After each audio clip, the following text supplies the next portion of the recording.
In this lesson, we're going to talk about objections to God's attributes. And since we covered in the last lesson the attributes of God, it's only fitting, since this is an apologetics course, for us to talk about objections to three of those attributes, which would be his omniscience, his benevolence, and his omnipotence. And we'll cover human freedom and human suffering, and see if we can answer these questions, these objections. In this initial image, I have the front gate of Auschwitz, and the reason I'm putting this image here is because it calls to mind, horrific images of suffering. But it's also because the single greatest objection that atheists and agnostics have when it comes to the existence of God is, if God is so good, why do terrible things happen? Why did something like Auschwitz happen? Why didn't he stop it? Why did he allow it to start in the first place? And those questions. All right, so this is a pretty intense lesson in that we're going to go pretty deep, but hopefully it will also be interesting. All right, so the first objection to answer is omniscience, right? How do we reconcile divine omniscience with human freedom? If God has perfect foreknowledge of what we will choose, then how are we actually free? Either God doesn't really know everything, or we're not really free. And we know that both of those are not acceptable, but we have to see how to reconcile them. So the first approach to this question is basically attacking the question itself, because foreknowledge really does not apply to God. We can't talk about God knowing things in advance, because for God there is no in advance. Everything is just present. What will happen 1 million years from now is just as present to God as what happened 1 million years ago, because he's completely outside of time. And so the question then kind of already in itself is defective, because God doesn't foreknow, he simply knows. Now, another way to approach this question is to distinguish between primary causality and secondary causality. And all that means is that the only primary cause is God. And we talked about this when we were doing the ways to prove his existence.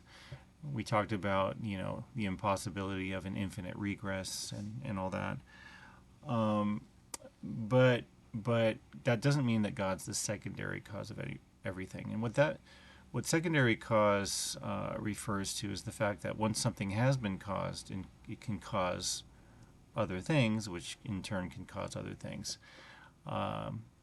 And you can't blame the primary cause for all the bad that secondary causes do, and you can't give credit to the primary cause, or credit only to the primary cause, for everything good that the secondary causes do. Of course, that primary cause would deserve primary credit, but the point is that secondary causes do cause things on their own, all right? And so God is the primary cause in two ways. He's the primary cause in the order of time, in that he came first before all creation, but also even in every moment he's the primary cause, because since God is being itself, ipsum esse subsistens, as we saw in the last lesson, then anything that has being must have that from God. Everything that has being is receiving that being in every second from God. And so God's primary causality extends not just it doesn't have to do with only the beginning of things, but also the keeping of things in existence. But even though God is keeping every one of us in existence, it doesn't mean he's directly causing everything we do, because we are secondary causes. And he is not the secondary cause of everything. It takes nothing away from his majesty, from his sovereignty, to say that. It's just a distinction between types of causes. All right, now another way to approach it is kind of an analogy, right? Just because I know what my child will choose, my knowledge doesn't constrain or cause the choice. So, really good example of that is, let's say it's a Saturday morning, and my kids come into the kitchen, and one of them says, "Dad, are you going to make breakfast?" And I say, "Yeah, I'll make breakfast." And I say, "What do you guys want?" I'll give you two choices. You can either have pancakes with syrup and bacon on the side, and a fried egg, or I can make you a really nice roast liver with grilled broccoli and a gluten-free tortilla. What are you guys going to choose? Well, I know my kids, and I know that they're not going to go for the liver, broccoli, and tortilla. I know they want the pancakes and bacon and egg. But just because I know that doesn't mean I'm causing them to choose. My kids are free to choose which menu option they want. Another way to look at it is this: if I rewatch or reread a book, I already know what will happen. But that has no bearing on what the movie or book characters will do. We've all had this experience. Could even be a great Super Bowl game or basketball game, whatever, that you rewatch. Highlights from a golf tournament, whatever it is. When you rewatch something, you do know what's going to happen, but you know that you didn't cause what's going to happen. All right, and it's the same with us and God.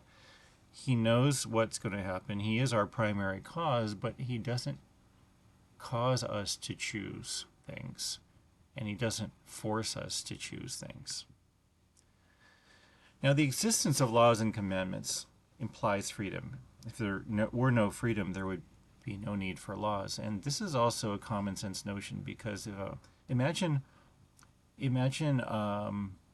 for a second that everyone's perfect and always does the right thing. Well, then you would need no laws. There'd be no punishments, no commandments. But we know this is not the case. And even though the perfect freedom is the freedom of the saved, the just in heaven, where sin has no appeal for them, they do only good, they choose only good. But we on this planet experience our imperfect freedom, which means that we can choose between good or evil, and that bad things do have an appeal for us, and sometimes we do choose those things, and that's why we have laws. But see, if we were not free to choose bad things, there'd be no law. And our freedom to choose bad things also shows deeper reality that we do have freedom.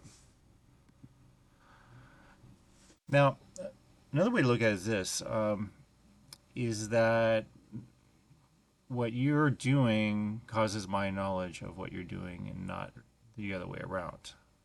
Okay, so I know you're sitting down. You might be standing up watching this video, but you're probably sitting because you're sitting down. In other words, I know that because that's what you're doing. My knowledge doesn't cause you to sit. It's not because I'm thinking, oh, you're sitting, that you're sitting. No, it's the other way around. And in the same way, God knows our actions because we do them.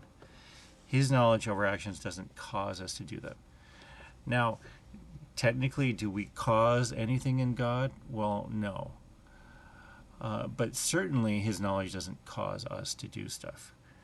It's better for us to say that he knows our actions because we do them.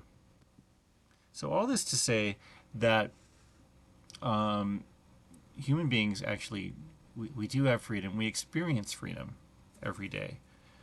But the fact that God knows what we're going to do has to do with his eternal nature as being outside of time, and in no way forces us to choose things.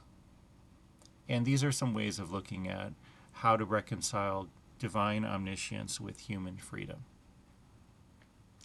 Now, the next thing we're going to attack is really one of the deepest questions of human existence. And the problem of evil, as it's called, is also the greatest objection of non-believers to belief in God. If there is evil and suffering in the world, then God is not omnipotent and or not benevolent. God wouldn't let bad things happen to us if he really loved us, would he? It's a valid question.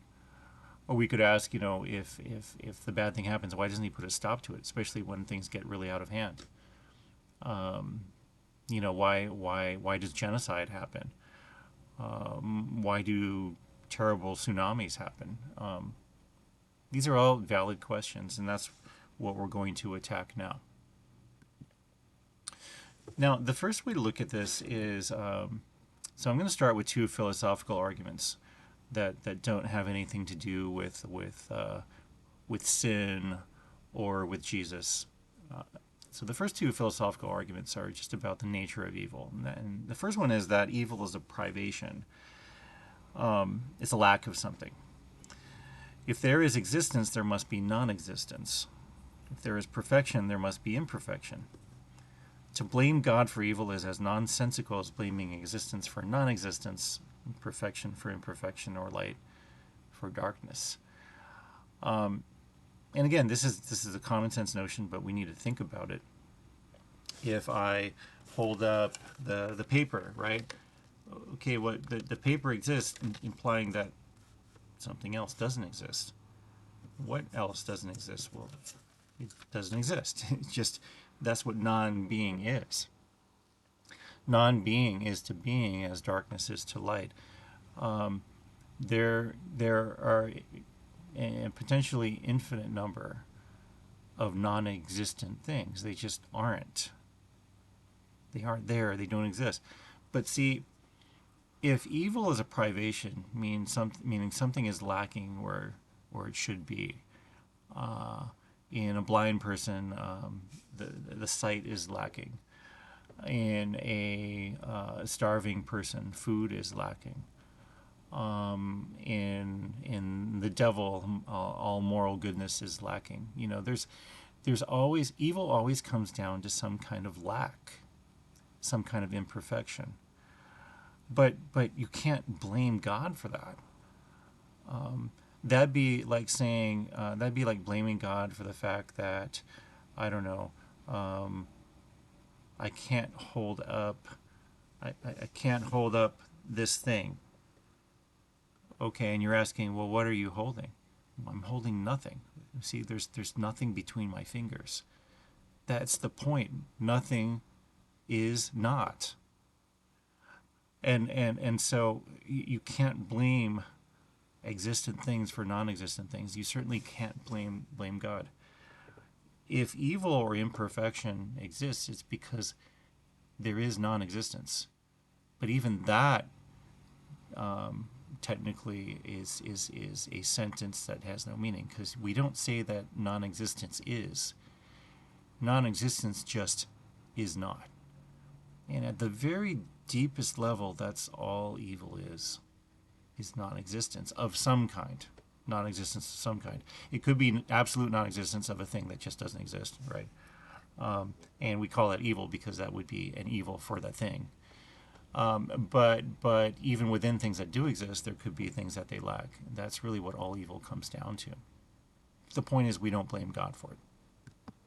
The second one comes from a former student of mine, Gabriel Johnson, and he shared this argument with me. I just think it's really good. It is phrased in a different way in other books I've seen, but this is, I think, the best way to put it. The problem of evil places God on an equal moral ground with humans. This simply isn't the case. We as humans are obliged to help each other because we all need others in order to survive, and you would want others to help you out too if you were in need. But God isn't just another human.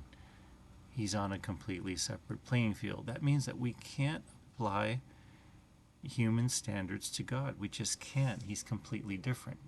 But here's why. We all have our existence as a free gift from Him. No one exists because they earned the right to. And so we have no right to demand of Him a better existence than what we have. We can always ask, of course, but God isn't failing to fulfill any sort of obligation towards us if He doesn't give us the answer we want. After all, He has no obligations towards us at all.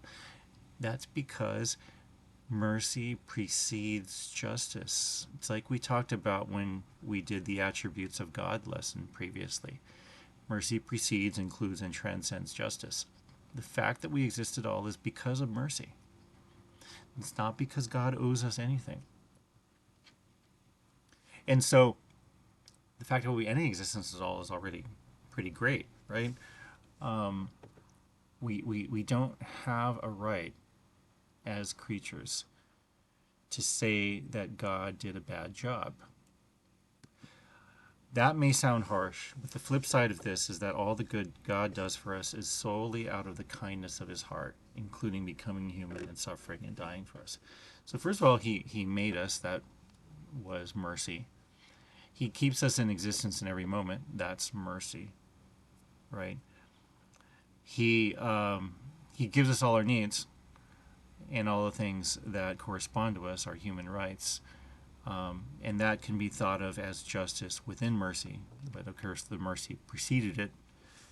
Kind of like the parable of the landowner, where they don't deserve a job, but once they have it, they get a full day's pay. That kind of thing. But then he goes above and beyond in the things He gives us and the things He forgives us, which means that really the question isn't quite fair, objectively speaking, because we as creatures really nothing is owed to us. Nothing is owed to us, and a perfect existence is not owed to us. It'd be nice. But God doesn't owe us that because He doesn't really owe us anything. All right, now we're going to get into the deepest reason of why bad things happen to us, bad things happen to good people, why animals suffer, why all these things happen. And that is that original sin broke our nature. So we're going to talk a few minutes about the nature of original sin. You've probably heard the term. You've probably even heard the term explained, but we're going to get to the deepest causes and effects, especially of original sin. And I'd like to start by just saying that we know that we shouldn't mess with certain things, right? If you mess with certain things, you're going to get burned. And I could come up with other examples, of course, besides DNA and nuclear power, but they're good examples because they're both about little things that if you change, if you tweak, then really big things are going to happen. If you genetically modify a human being, and just kind of go in there and randomly change genes here and there, you could end up with a monster if that human being even survives. There's this, a lot of people have heard of the movie, the Jurassic Park movies and Jurassic World and all that. Why do these terrible dinosaurs go awry? Well, because, we're not supposed to mess with DNA like that, especially, how they mix frog DNA with the dinosaur DNA. Well, that's that was a bad trick.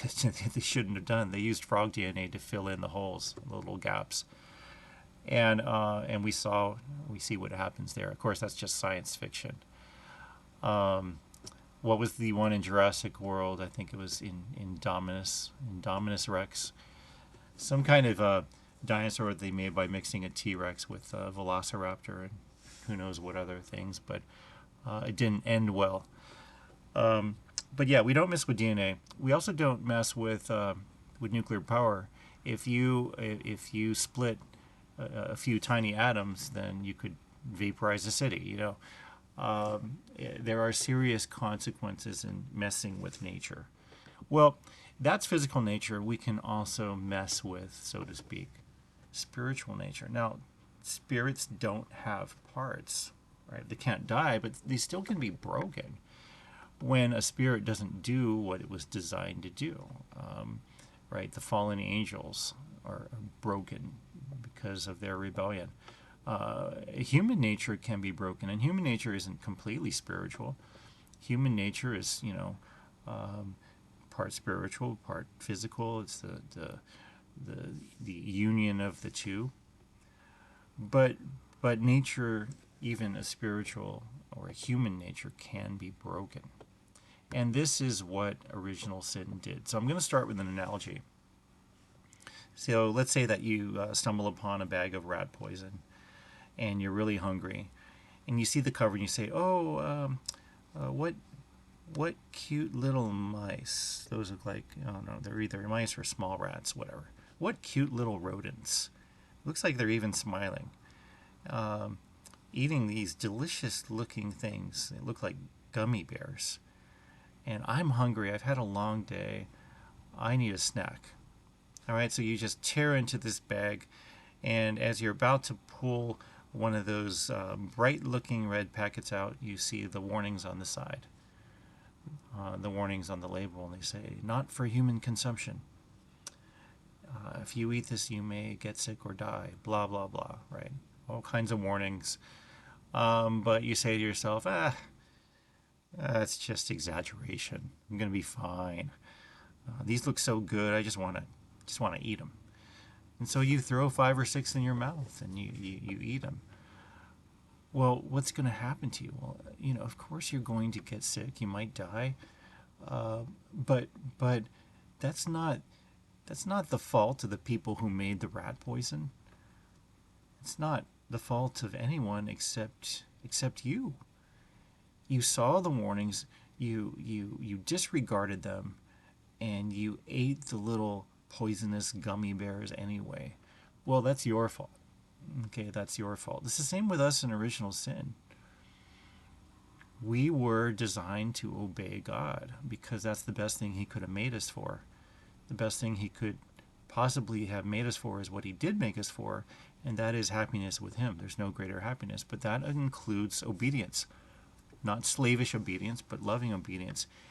And so, because original sin involved distrust of the divine goodness and disobedience of that divine goodness, it was enough to break human nature. And all the consequences that came from that, we can't blame God. We can't blame God. There's no one to blame but us. That's the important thing about original sin. And all the punishments that have come after, yes, God can punish directly. He can. He does that to correct, to teach, to admonish. But most of the sufferings that we deal with, consequences of original sin, are simply consequences of breaking a nature. And you can't mess with nature. If you do, you're going to get burned, and that's what original sin is. It's like I don't go around chewing on steel wool. I don't look for little plastic beads and eat them because I'm not designed to digest plastic and steel. It's the same thing. Original sin messed with human nature. Here's another example. Let's suppose that you have this pet dolphin and you've got this big outdoor saltwater pool in your backyard, and you have this beautiful pet dolphin. His name is Jimmy. And you just love Jimmy so much. You found him when he was a pup, tiny little thing. And you found him in the wild. He'd somehow been separated from his mom. You brought him home. And you raised Jimmy on your own, feeding him with your own hands. And you and Jimmy are just the best of friends. You give him all the choice fish. You give him nothing but fresh seafood. You've even learned how to speak his language. That's how much you love Jimmy. And so, you and Jimmy communicate. And you go, good morning, Jimmy. And he goes back to you, good morning, Daddy. And you guys just have a great old time. And so you and Jimmy have been living together for years, best friends. And one day you say to Jimmy, "Hey, I'm sorry, but I need to go on this business trip. I'm going to be gone for 10 days.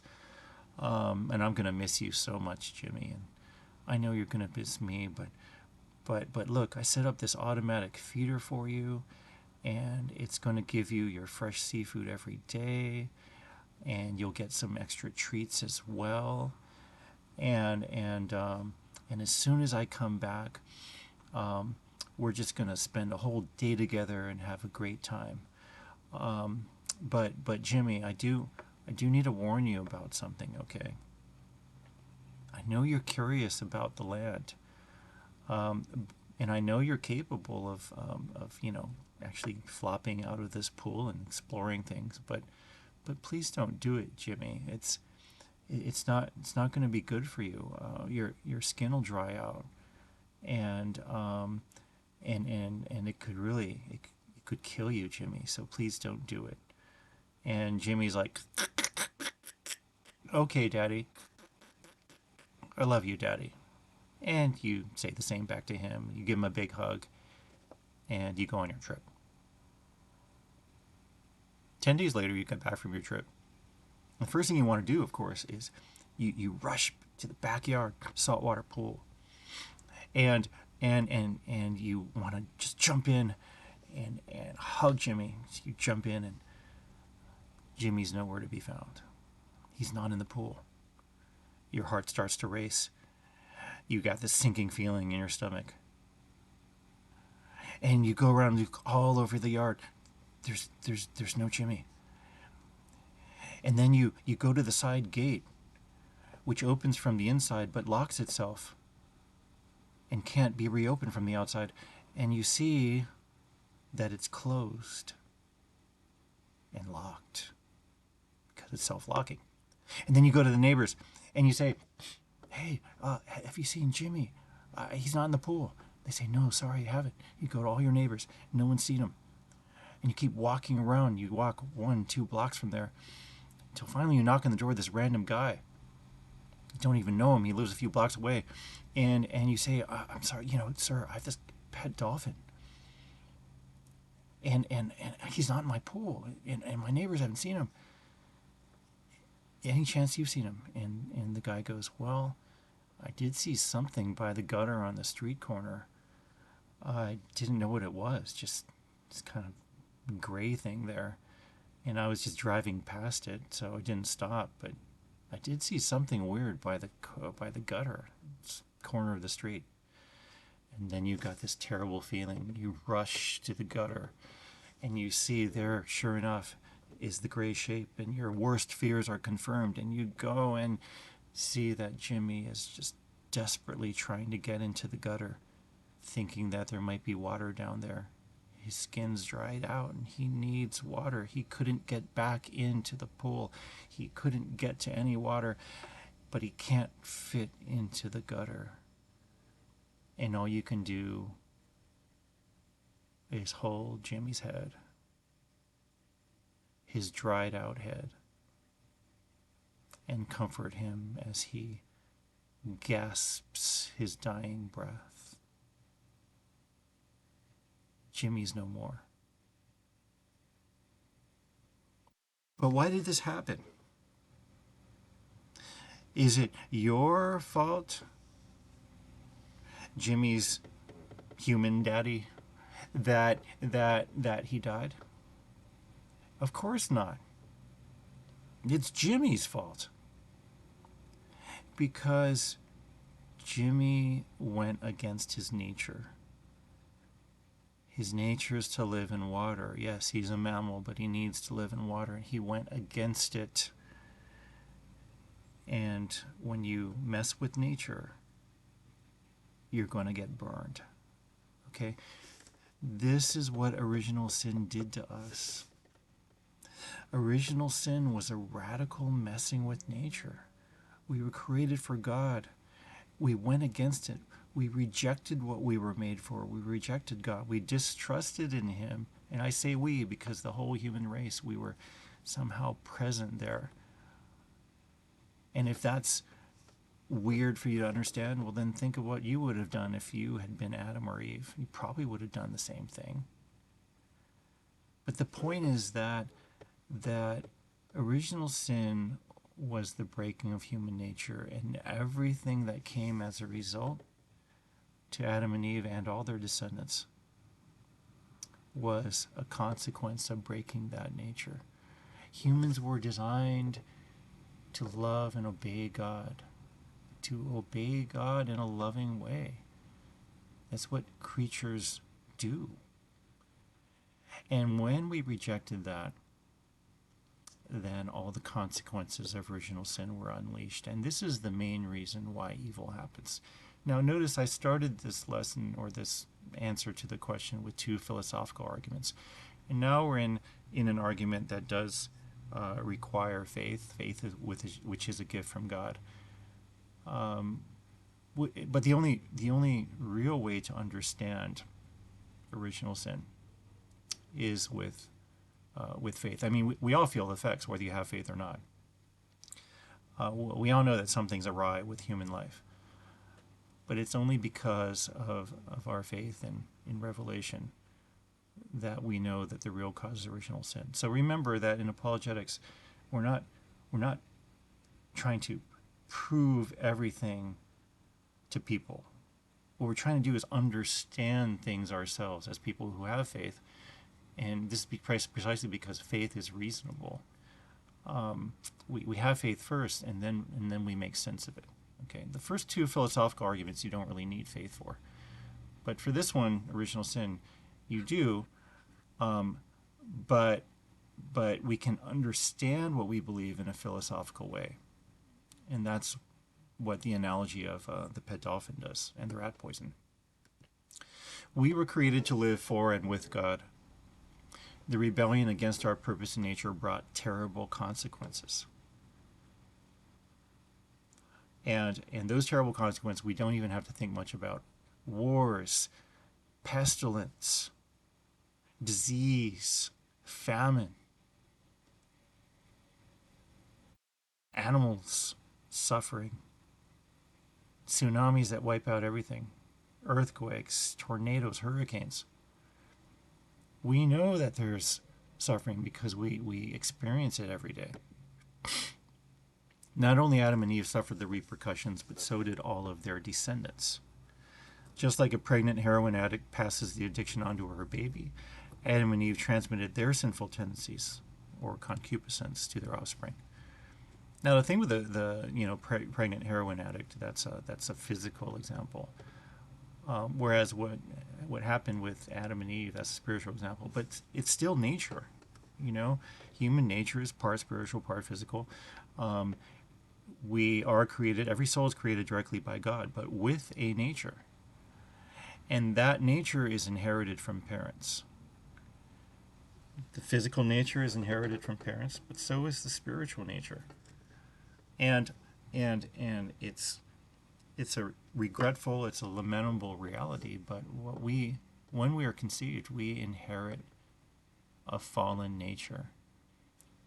And we inherit the nature that was broken, shattered by original sin. And concupiscence, what we mean there, you may have heard the term, but it's just this. Concupiscence is this attraction we have for sin. We all know sin's wrong. We all are sinners, so we do sins. But it's because there's something in us that wants it, that often prefers the lesser goods to the higher good, and is drawn to it. That's what concupiscence is. It's a result of original sin, a result of the broken nature. Their fallen nature was passed on to us. Just as in medieval times, a landowner could have his property taken away because he committed a crime, and therefore he couldn't bequeath the property to his heirs, so also Adam and Eve were deprived of the pure nature that was theirs, and therefore couldn't pass on a pure nature. And this is based on the fact that you can't give what you don't have, right? You can't pass on to your descendants what you don't have. They could not pass on their original pure nature unsullied by sin. They could not pass it on because they no longer had it. This is precisely why when we are conceived in a fallen nature, right? Doesn't mean that conception is bad or sex is bad. It doesn't mean that at all, right? We see that in Psalm 51. In sin was I conceived. It doesn't mean that you were conceived because your parents were sinners, or only because their parent. No, or only because they engaged in some sinful act to conceive you. Of course not. It just means that what you start out with is the fallen nature that you inherited from your parents, who inherited from theirs, who inherited from theirs, and so on, all the way back to Adam and Eve. So this all goes back to the fact that you can't give what you don't have. You can't pass on to your heirs what you don't have. All right, so it's the same principle. Adam and Eve couldn't pass on their pure, original, unsullied nature because they didn't have it anymore. And so they passed on to their immediate descendants of fallen nature, who passed on to theirs a fallen nature, et cetera, et cetera, et cetera, right down to us, who all inherited the same fallen nature from our parents, all because of original sin. That's how tragic it was. Now we see this in the Bible, in Paul's letter to the Romans. He says, "Therefore sin came into the world through one man, and death came through sin, and so death spread to all because all have sinned."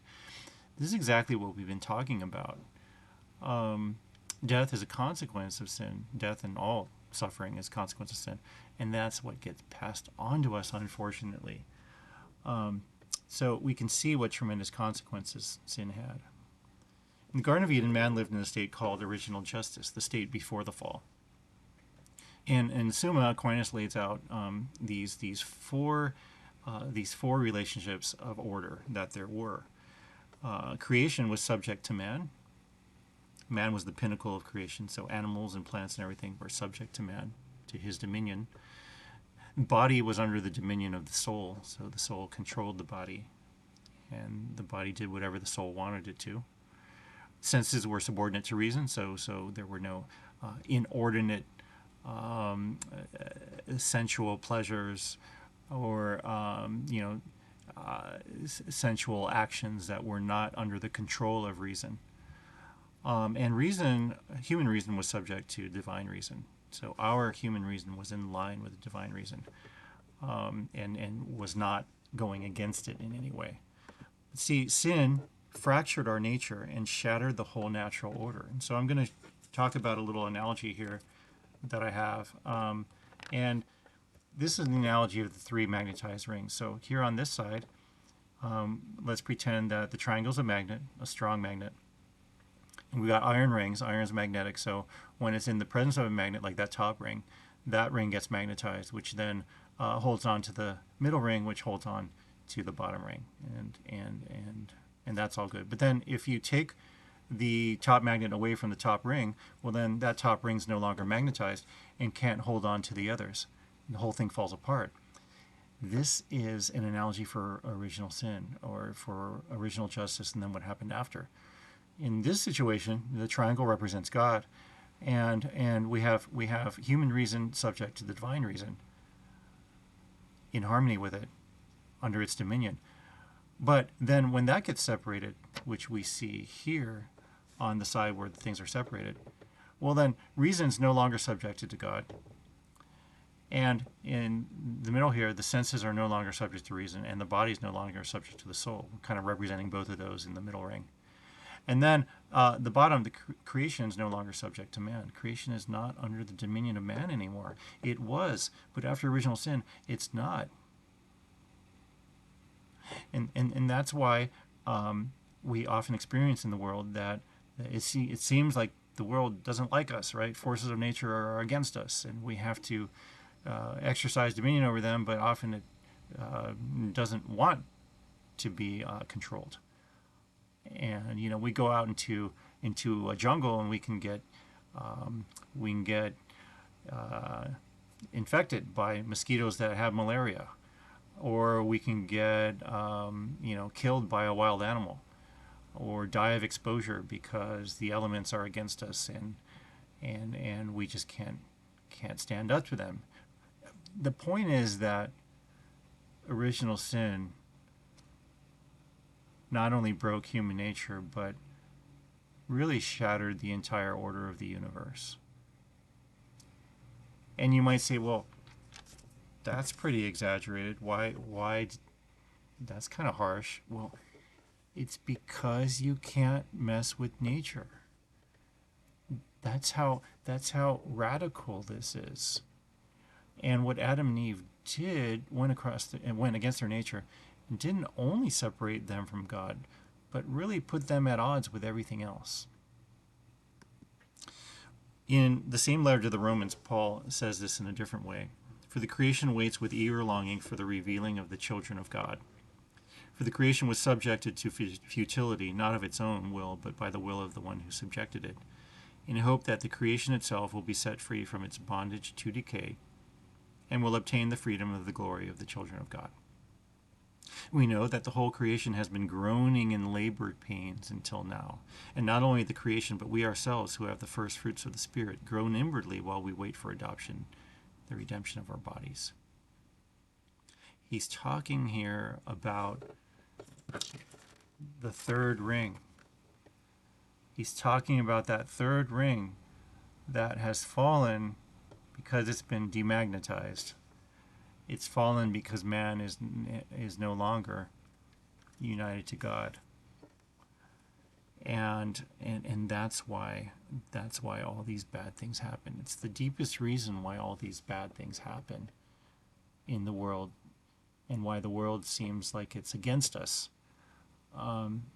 It's all because of original sin. Before the fall, man was capable of suffering and dying, but didn't. After the fall, suffering and death became necessary consequences of creation no longer being subject to man, and body no longer being subject to soul. You see, the soul is a substantial form of the body. We talked about that during our metaphysics lesson earlier. But when you break this relationship in such a way that the soul is no longer in control, complete control, and no longer has complete dominion over the body, well, then you can have the separation of body and soul, which is death. That is what happens in death. It's a radical separation between body and soul. But that's only because the dominion of soul over body was obliterated with original sin. And of course, creation's against us now, and always seems to be our enemy. Because of what happened in original sin, the loss of original justice. Before the fall, man was capable of sinning, but didn't. After the fall, sin became almost inevitable because senses are no longer subject to reason, and so we have all these sensual behaviors that we're capable of, in which we do things that gratify the senses, but in a way that's not subject to reason. This is the heart of so many sins. And reason is no longer subject to God. You could say that all the sins of the flesh, the sins of the body, gluttony, lust, and all that, are because senses are not subject to reason.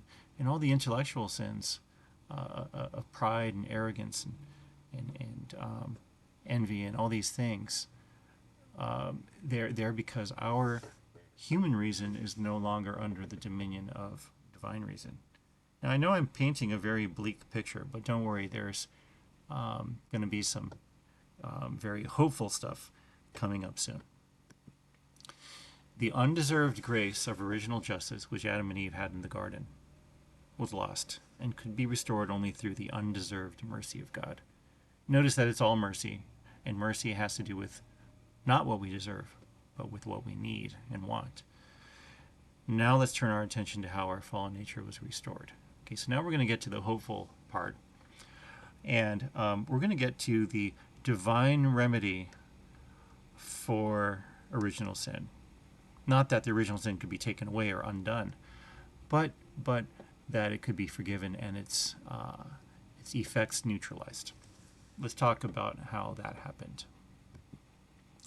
Now, to do that, we need to discuss aspects of justice. All right, so we're going to talk about three aspects of justice. We're going to see how they were present in the human race before the incarnation of Christ, and how they are present in the human race after the incarnation of Christ. All right, so before the incarnation, the three aspects of justice were the following, and I'm just gonna lay them all out right now, and then explain them, because I want to talk first about what these three aspects are. All right, so retribution is simple payback, right? If you do wrong, it's going to be or wrong is going to happen to you. Kind of karma, right? Retribution. This is very common sense. It's something that all cultures have understood. Is that if you do something bad is going to happen to you. All right. Correction is another aspect of justice. Corrective justice. Correction addresses the person who did the wrong or committed the sin, and the person or persons that were sinned against. All right, so that's why I say up here correction includes reparation of damage. Prisons are called correctional facilities because they're all about rehabilitating criminals and trying to get them back into a condition where they can be integrated members of society. But corrective justice then has to do with repairing the damage done to the sinner himself, because every time we do something wrong, it actually hurts our person, and repairing the wrong that was done to society or to other people. This is corrective justice. And then reward is the positive side.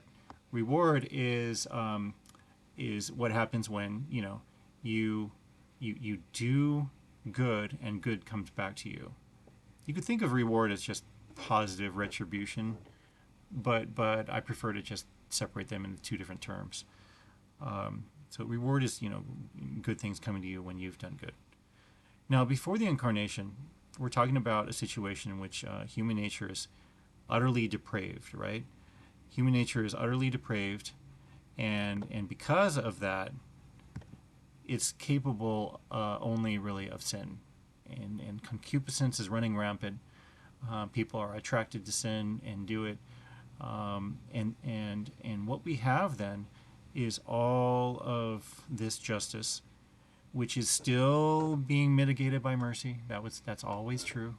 Mercy always includes but transcends justice. The things that were happening to the human race before the incarnation of Christ were terrible, but could have been worse. Retribution was definitely happening.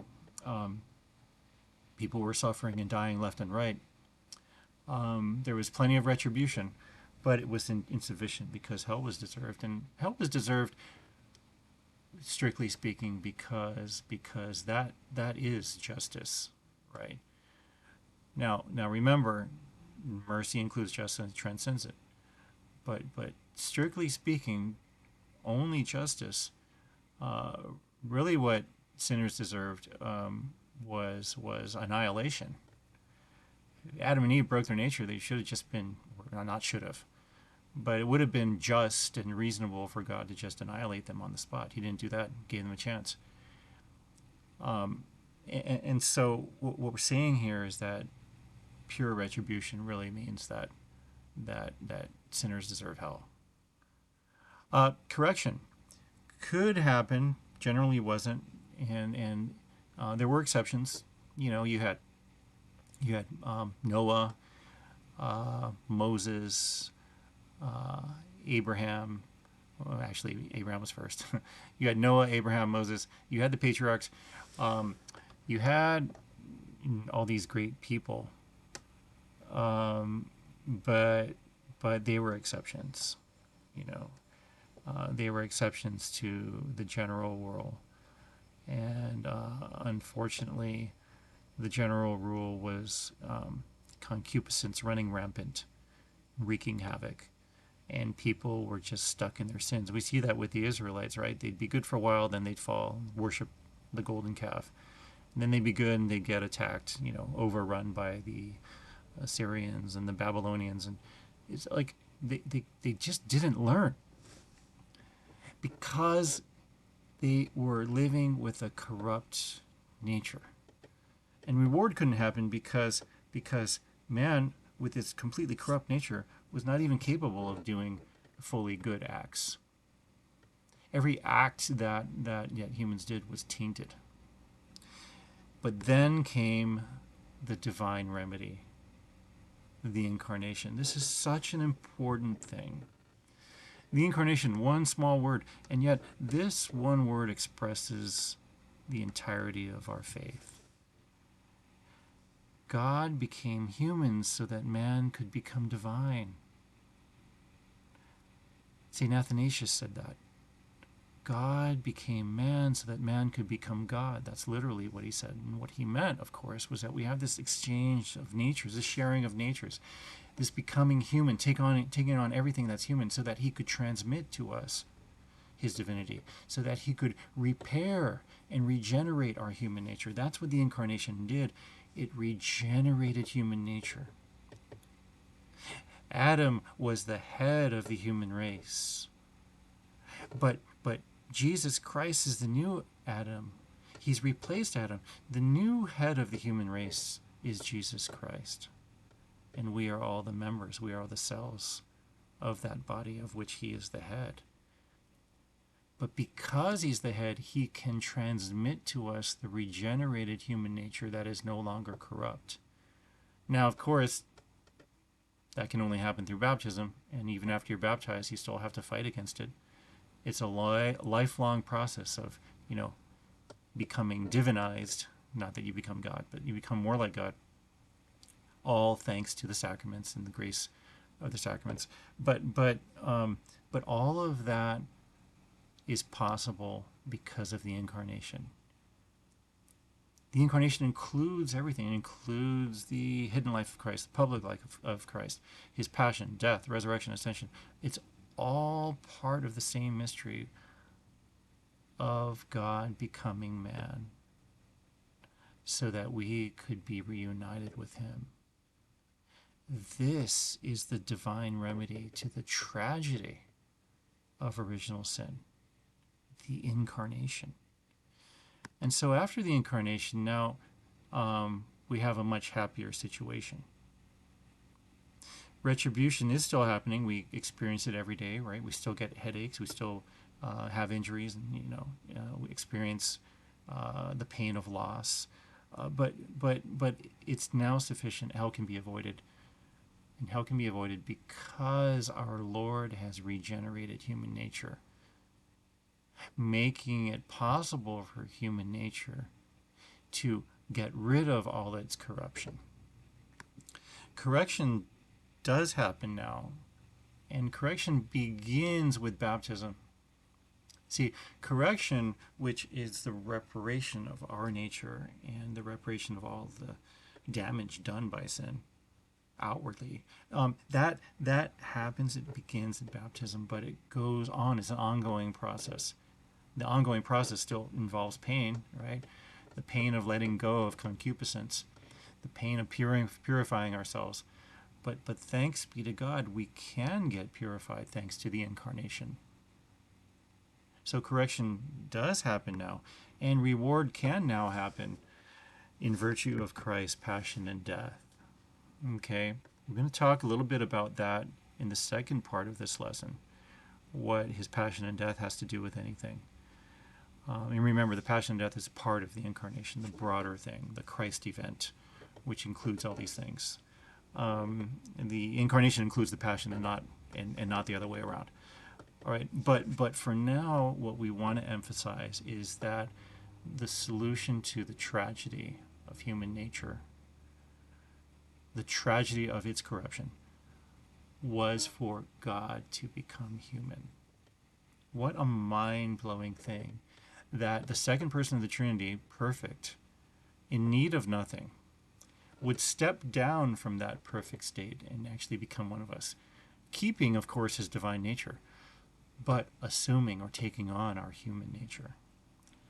This is the essence of Christianity. It's really the meaning of life. is that we ourselves in the body of which Christ is the head.